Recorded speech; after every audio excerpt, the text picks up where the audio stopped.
ఆయుర్వేదంలో చిన్నపిల్లలకి సీతోఫలాది చూర్ణం అని ఒకటి ఉంటుందండి. సీతోఫలాది చూర్ణము పొడి.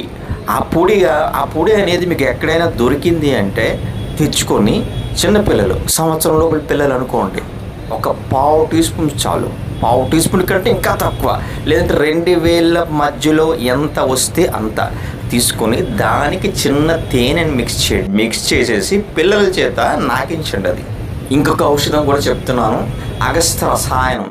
అది పేస్ట్లా ఉంటుంది, ఒక బ్లాక్ పేస్ట్లా ఉంటుంది. అది చిన్న పావు టీ స్పూన్ నాలుగు మీద పెట్టి పిల్లలకి నాకిస్తే సరిపోతుంది. గృహ చిట్కా చెప్పండి అని అంటే ఏమీ లేదు. మీ ఇంటి ముందు తులసి చెట్టు ఉంటే తులసి ఆకులు ఒక 4-5 తెచ్చుకొని బాగా దంచి ఒక టీ గ్లాస్ వాటర్లో మరగబెట్టుకొని చల్లారిన తర్వాత ఒక చిటికెడు తేనె కలపండి.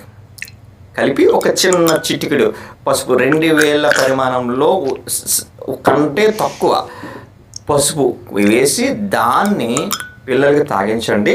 మీకు ఎక్సలెంట్ రిజల్ట్ వస్తుంది. ఏ దగ్గు మందు కూడా